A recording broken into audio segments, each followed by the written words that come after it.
Good morning. I'm Dr. Judy Simms-Cendan. I'm the Division Director of Pediatric Adolescent Gynecology at the University of Miami, and I am delighted to be able to speak today on the menstrual health and opportunities for contraception in adolescents and young adults living with Ehlers-Danlos and hypermobile spectrum disorders. I have absolutely no financial or intellectual conflicts of interest in this topic. So I'd like to start off first with what is a pediatric adolescent gynecologist, because there aren't a whole lot of us about in the world, and many people haven't even heard that our specialty exists.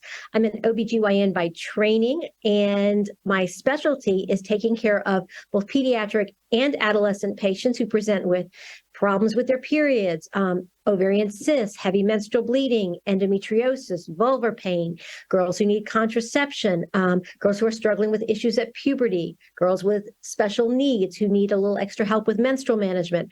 I am very passionate about my specialty. The North American Society of Pediatric Adolescent Gynecology is the American and Canadian arm of our specialty, and Fiji, which is the International Federation of Gynecology for Pediatrics and Adolescent Girls, is our world global organization. If you are needing a pediatric adolescent gynecologist, you can see the links to our organizations below. So sometimes patients with Ehlers-Danlos come to me with problems with their menstrual periods, and sometimes my patients with menstrual symptoms make me suspect they have Ehlers-Danlos syndrome. And it's been a busy week. I've had 3 patients in the last 48 hours who come to me as a gynecologist with either diagnosed or suspected EDS. So what are my goals for this presentation? I'd like to explain how the onset of puberty and even the normal menstrual cycle can worsen symptoms of EDS and HSD. I'd like to discuss the hormonal options and considerations for adolescents and young adults with these disorders. And while I will be referring often in this presentation to my patients as young women and girls, this discussion clearly applies to anyone with a uterus going through puberty, no matter how they identify. So this is a patient of mine whose name has been changed to protect her, but she's a 16-year-old who is having very heavy periods. Lindsay started her periods at 11, and initially they weren't painful, but her symptoms have really increased for the past year. She's now missing 2 days of school for the pain each month. When she gets her period, she bleeds very heavily, flooding through her clothes. She's mortified when this happens at school. She has a history of migraine headaches, and these worsen during her periods. She also feels dizzy and weak, and when she's on her period, she just feels gross. And when she stands up, she gets lightheaded and almost feels like she's going to pass out. This is actually a really common presentation. So I'm going to start now back with a little bit of period basics. I realize that at this particular conference, we have both patients and experts and expert patients. And so to bring everybody up to the same speed, I'm going to start with the menstrual cycle. And in my own clinic, I draw this out with a whiteboard. So up here in the brain, we have the hypothalamus and the pituitary gland. And the hypothalamus wakes up at puberty and starts sending signals down to the pituitary gland, which wakes up and messages the ovary. The ovary starts making estrogen. And as the estrogen level rises, it tells the brain, perfect. That amount of estrogen is growing a lining, ready to handle a pregnancy. That triggers ovulation. The hormone levels rise. Again, progesterone is made. And then when a pregnancy is not conceived, the hormone levels drop off, and that's what triggers a period. How much a person bleeds depends on a number of things. 1, how much lining is built up. And 2, how well, when the lining falls out and these blood vessels are exposed, the blood clots at that level because it needs to form a clot to stop the bleeding. So if the blood isn't clotting normally, women will bleed heavier. The other consideration, especially in patients with Ehlers-Danlos, is that the tissue in here inside that lining sometimes can be fragile. So it can be shed and fall off a little bit easier, exposing some of the blood vessels. That explains the bleeding. I want to also mention why women hurt when they get their periods. So when this progesterone and estrogen level drop off, especially with the withdrawal of the progesterone right before a woman's period starts, inside this lining is triggered production of these very evil things called prostaglandins. Prostaglandins take the uterus, which is one big ball of muscle, and goes and causes these uterine contractions. It can trigger pain receptors as well and can actually set up a chronic pain response when people have severe, constant period pain. And the prostaglandins are what give people that hot, flushed, I just feel gross feeling with their period. So when you release generalized prostaglandins, when you get that withdrawal bleed, even the day before the period starts, some of my patients with EDS will start complaining that their symptoms of POTS or orthostasis or dysautonomia get worse, or their migraines get worse, or their constipation or diarrhea gets worse. And it's all related to all these prostaglandins that are being released from the lining of the uterus. What's a normal amount of bleeding? Normal is in adult women about 3 to 6 pads per day for about 2 to 8 days. How do we define cycle length? Because this is a word that you're going to hear a lot. How are your menstrual cycles? They're defined from the start of one period to the start of the next period. So that this right here is a 27-day cycle length. Sometimes it can be confusing for my patients because they think that if it's the end of one to the start of the next, their periods are too close together. But it's actually from the first day of the one period to the first day of the next period. We know that adolescent girls, the girls we take care of, often have irregular periods when they first start their menses. That's because oftentimes, just like they don't listen to their mothers, sometimes the brain doesn't listen to the adolescent ovary. And so the communication can be a little wonky, and the cycles, the estrogen will go up, and then the brain will go, oh, I'm tired, that's enough, and will drop off without actually ovulating. But even though these cycles can be a little bit irregular, typically they're about 21 to 45 days. And typically they don't last more than 7 days. Typically they have 3 to 6 pads per day. And most periods are about a month apart in that first gynecologic year. Now, when adolescent girls have a lot of medical problems and they're feeling really poorly, or they have procedures being done or surgeries, those kinds of stressors can change the cycle length, making girls sometimes bleed more or making girls skip their periods sometimes. That brain turns off so the cycles can really become irregular in times of both physical stress and emotional stress, but that's a whole nother presentation. What's considered heavy menstrual bleeding? Well, for the physicians in the room who learned in medical school training that we call it menorrhagia, thank goodness we've simplified things in the profession, and now we just call it heavy menstrual bleeding.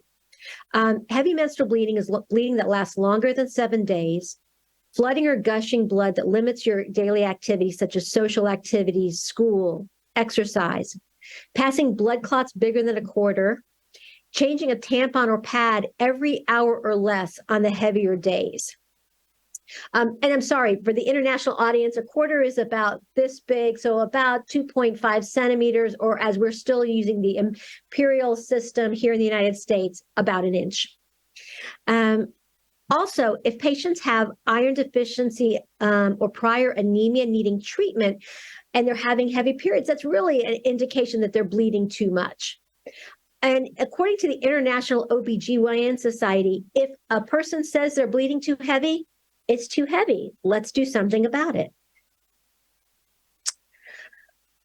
I'd like to touch a little bit on EDS and puberty. So there is a fantastic article that was published by Hugon and Rodan, who studied 386 adult women with EDS and asked about their gynecologic symptoms. I was surprised to see that they had in their study, 70% had EDS diagnosed before puberty. In my experience, oftentimes there's a lot longer delay. But of these 70%, more than half had worsening of their symptoms right at the time of puberty, just at puberty. And 17% had onset of their symptoms at the same age as puberty, fatigue, joint pain, luxation, and GI disorders. Now, it should be noted that in this article, Hugon and Rodan defined puberty as onset of your period. But actually, the onset of puberty is a couple years before the onset of the period, because estrogen is being made 2 years before periods start. That's what causes the breasts to grow at puberty. And estrogen needs to be present for about 2 years to grow a uterus big enough to be able to have a cycle. Estrogen, we know, is pro-inflammatory, and there are a lot of other autoimmune diseases that present at puberty, including lupus and Crohn's and ulcerative colitis. We know that estrogen receptors are found in the joints, in the skin, and the cartilage. And again, it wasn't teased out, the difference between pubertal onset and periods. And when you're interviewing or doing a questionnaire in women in their 30s, many of them will remember when their period started, but they're not going to remember their onset of breast development. But the women in their 30s do better than my teenagers in clinic who don't remember any of it, even if it just happened last week. Multiple studies have found really high rates of menstrual disorders in women with EDS. In this study of 386 women, 76% reported heavy bleeding with their periods, 72% reported painful periods, and 61% of patients had pain with intercourse. So it's really significant. So why? Why do women with EDS have very heavy periods? Well, we know that easy bruising and bleeding are frequently described in EDS. And yes, there are so many different types of EDS at this point, but just in general. And what are the theories of why this can happen? Well, one of the main theories has always been a weakness in the capillaries and in the perivascular connective tissue, so in the tissue that supports those blood vessels that go to the lining of the uterus. There's also a theory that there might be an abnormal interaction between the platelets and collagen, and that was put out in an article that was recently published by Blagado in Obstetrics and Gynecology and Ehlers-Danlos. No single bleeding disorder has really been found to be linked to EDS, although we're still understanding the genetics of EDS, and potentially we could find a correlation between a clotting factor and located in a loci closer to EDS. It's still out there. We still don't know. So many people, when they go to the gynecologist with problems with their periods, the initial response is let's put you on birth control pills, or let's use birth control to make your periods better. So I'd like to explain why we use this so often. In general, oral contraceptives work for contraception because the estrogen and progesterone in the birth control pills that have both tell the brain, chillax, you don't need to send those signals down there to ovulate. The hormones are already here. You don't need to trigger ovulation. But some of the other wonderful benefits of birth control pills is that the progesterone component in the birth control, the progestin, causes the lining of the uterus to become thinner.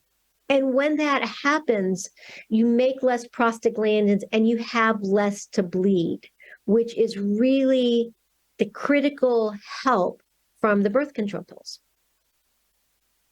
Progestin is the real active ingredient here.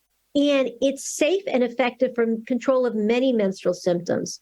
There are a lot of different ways to get it, not just in combined birth control pills. There's actually progesterone-only mini pills is what they used to be called. There's the depo-medroxyprogesterone injection that's every 3 months. And there's the Nexplanon etonogestrel implant that's available. What they do is, if this is a picture of our menstrual cycle as it occurs, the systemic progestins provide a more level amount of hormones and keeps the endometrial lining thin, so that if a patient is having triggering of their symptoms by the rise and fall of the hormones, by having that steady level of hormones, it prevents not just the bleeding, but it also prevents the systemic symptoms. Now, we also have local, meaning confined to the uterus, hormonal devices like the levonorgestrel intrauterine device or the IUD. That keeps the lining thin, but it doesn't provide the systemic level of even amounts of hormones throughout the system. So what are some of the considerations of hormones and contraception in our patients with EDS? There are no specific contraindications to estrogen or progesterone because of a diagnosis of EDS. However, some conditions are found more often in women with EDS, such as migraines with aura.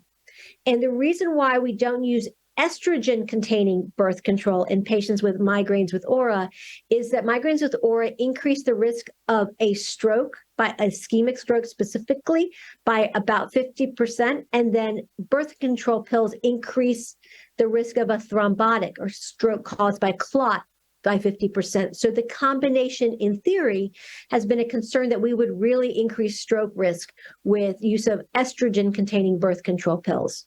Some women with EDS have a tendency to form blood clots. Some women may have had a history of aneurysms or stroke already in EDS. So we don't want to use estrogen-containing hormones with those women. Some subtypes of EDS are associated with skeletal abnormalities that increase the risk for having a decreased bone density. So if there's a lot of muscle weakness or immobility, that muscle weakness causes the bone to be less strong, less dense, especially in our patients with EDS and scoliosis. If we're using a very high dose amount of progesterone, such as that's in the Depo-Provera, we have to give thought to the fact that the Depo-Provera might itself also make that bone density a little bit lower. Back to my favorite patients, my teens. Adolescents with EDS really have miserable periods. They have increased menstrual pain and bleeding. A small study of 26 girls out of Baylor by Hernandez and Dietrich, 25 with hypermobile and 1 with vascular EDS, reported 57% had heavy menstrual bleeding and 50% had really severe pain with their periods. They also reported more dysautonomia and chronic pain and migraines with aura when they got their period. Of these patients, 24 of them had used hormonal methods to control their symptoms, and 4 responded to the progesterone-only pill. Depo-medroxyprogesterone, the injection, was used a lot because it can be really hard, especially for teens, to remember their birth control pills. Let's face it, they've got busy lives. And about 15 of the patients who needed treatment needed multiple methods to find the right one that worked. And if I'm talking to a room full of people who deal with EDS, you know very well that sometimes it's a little bit of trial and error to figure out what works best for you. Don't give up. And the levonorgestrel IUD worked really well for the patients that it was tried in. So a brief shout out to intrauterine devices. The most commonly used ones are Mirena, Liletta. These are 52 milligrams of levonorgestrel, and Skyla or Kylena, which are lower doses. In these IUDs, and you can see it pictured here, they're about the size of a paperclip. The progesterone acts directly on the lining to decrease menstrual bleeding. There's a lot of myths associated with IUDs, but we know very well it can be used in teens, in women even who've never had sex, women who've never had a pregnancy, and it's not associated with increased bleeding compared to patients without EDS. And there was no increased risk of expulsion. So when we think of patients with EDS potentially having weaker cervical tissue, they're not finding increased rates of expulsion of the IUD. Again, it's very effective. When I'm doing them in my office for my teenagers, I always play music. It's been a week of Taylor Swift. Actually, it's been a year of Taylor Swift. And before that, it was Bad Bunny. And I prefer to do a cervical block to numb up the cervix to make it more comfortable. And I do it in patients who've never been sexually active. I use a speculum about the size of my pinky, and I can get usually good visibility. And It's very well tolerated. I do them in the office. Again, there was the Hernandez and Dietrich study showed that it wasn't associated with increased bleeding and no increased expulsions. There was Dr. Hughlett did a study as well in patients with heavy bleeding and EDS, and there were no expulsions in the EDS patients, and 81% had improvement in their bleeding. She's even published on vascular EDS a patient using a Mirena IUD. In the past, we cautioned about concern about using IUD because of worry about uterine rupture. We know that uterine rupture can happen during pregnancy in patients with vascular EDS, but the IUD itself is so much smaller and it floats in there, and there hasn't been a problem in the case reports that she has seen. So I would feel comfortable doing this. I would probably do it in the ultrasound guidance so that I can make sure it's located in the endometrial cavity to minimize even further risk of perforation. A brief word about endometriosis. It's in my personal experience, in my cases, of my patients presenting with Ehlers-Danlos and severe pain with their periods, especially when they don't respond to medical management, I take them to the operating room, I find endometriosis in 9 out of 10 patients that I bring to the operating room. In the surveys that have been done in individuals with EDS, including the Hugon-Rodin study, there hasn't been shown to be an increased incidence in endometriosis above baseline, the general population. In that study, though, the gynecologist did an exam, but not all the patients had laparoscopies needed for diagnosis. Especially in adolescents, endometriosis can be very tricky. The lesions associated with endometriosis are very small. They don't show up on imaging. And even though they're smaller, they can be really painful. And taking a step back, for those who may not be familiar, endometriosis is when the lining of the uterus grows outside the uterus and inside the pelvis. And it causes these little implants and these little blebs that are extremely painful and of highest expression of the inflammatory prostaglandin type factors. Actually, and one more step back, I apologize. Why might patients with Ehlers-Danlos have higher rates of endometriosis? Well, some of the theories of endometriosis are related to the fact that endometriosis implants occur in the pelvis in the setting of inflammation. And we know that patients with EDS have higher rates of, for example, mast cell activation and inflammatory conditions. We even know that patients with a history of trauma have higher rates of endometriosis, and it's related to inflammation in the abdomen, probably from toxic stress. I would argue that many of my patients with EDS have had years of medical stress and some medical trauma, and that's been documented as well. So I want to validate that I think that my patients probably do have higher rates of endometriosis, and that adolescents with severe pain with their periods really do need to be managed aggressively, both hormonally and, if that's not responding, with surgery to identify and look for these lesions.